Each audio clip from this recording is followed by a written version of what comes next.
let me talk about my coming back here.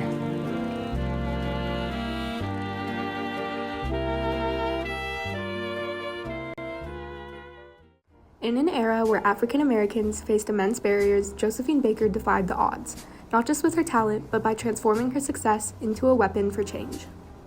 Decades of discrimination and hatred towards African Americans gave rise to the Harlem Renaissance, a cultural and social movement that emerged from the racial disparity and poverty of the 1920s. Despite this era of cultural growth, the struggle for Black Americans' rights remained a prominent issue, specifically limiting their work opportunities. Josephine Baker, a trailblazing African-American entertainer, utilized her talents to free herself from these conditions, rising to global fame. Recognizing the responsibility that came with her platform, Baker defied racist stereotypes in entertainment through her performances, supported the French Resistance during World War II, and played a major part in the civil rights movement of the 1960s. She used her influence to uphold ethical and social responsibilities, setting a precedent for using fame as a tool for advocacy. Growing up in an impoverished family in St. Louis, Josephine Baker began working at a young age and eventually discovered performing as a path to escape poverty.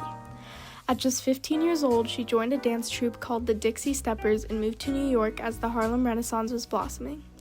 She quickly rose to fame and started her journey as a world-renowned performer. However, despite the cultural boom the Renaissance brought, opportunities for Black people remained limited and discrimination was still prominent. Baker grew frustrated with the mistreatment she and others around her faced and decided to take her career across the globe to Paris. In an interview with Henry Louis Gates in 1973, Baker reflected on her reasoning for moving to Paris, saying, "One day I realized I was living in a country where I was afraid to be Black. It was only a country for white people, not Black, so I left. I'd been suffocating in the United States. A lot of us left. Not because we wanted to leave, but because we couldn't stand it anymore. I felt liberated in Paris." In Europe, Baker's distinct dancing style and unique costumes caused her fame to skyrocket, establishing her as a household name. Her performances incorporated African themes and fashion, as well as her own unique flamboyant style. She was known for both dancing and singing, and even played in several successful European motion pictures. She was the first African-American woman to ever star in a major motion picture, causing her to achieve international stardom, challenging the racial prejudices dominating her home country of the United States.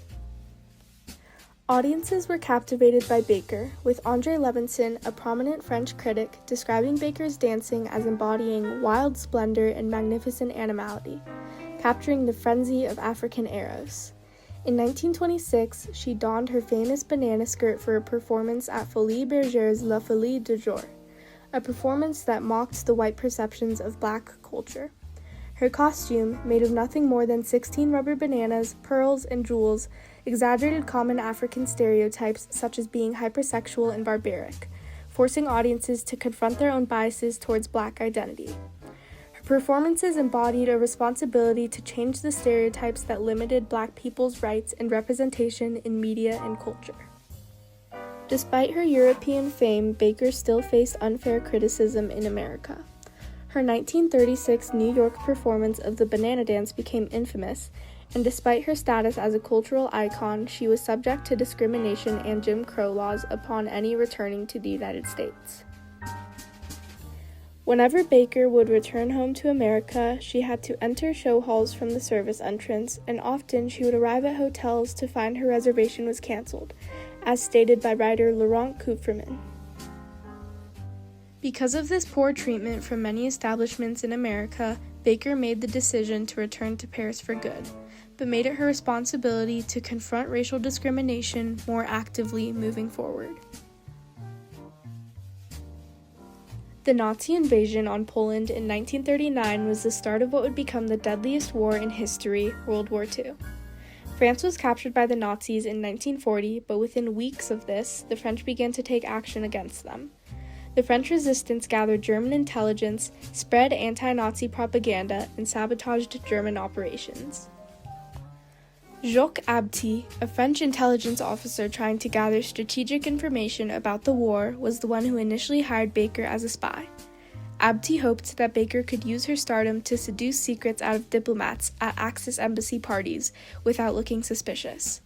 She carried secret photographs underneath her dress, had sheet music with information about German troop movements in invisible ink, and wrote notes on things she overheard and safety pinned them to her bra. She was confident that no one would suspect anything, saying, "My notes would have been highly compromising had they been discovered, but who would dare search Josephine Baker to the skin?" Baker journeyed to Morocco in 1941 to establish a liaison and transmission center in Casablanca for the French resistance. She used her connections to secure passports for thousands of Jews fleeing the Nazis. The same year, she was hospitalized with peritonitis, underwent multiple surgeries, and was bedridden for 18 months. Despite her illness, she continued espionage work by hosting diplomats and resistance members from her hospital bed. She returned to Paris after its liberation in 1944 and was celebrated as a patriotic heroine. By risking her life for France, Baker redefined the scope of responsibility. Her fight for protecting human rights expanded across the globe. Her actions revealed that the responsibility to uphold justice goes beyond national borders and personal safety. Many were confused on why Baker chose to put her life at risk and become a spy. In a 1974 interview with Ebony magazine, Baker said, "Of course I wanted to do all I could to aid France, my adopted country. But an overriding consideration, the thing that drove me as strongly as did patriotism, was my violent hatred of discrimination in any form." After experiencing firsthand how harsh the realities of discrimination can be through the Holocaust, Baker grew more passionate about demanding equal rights in the United States, the home she had previously felt so unwelcome in.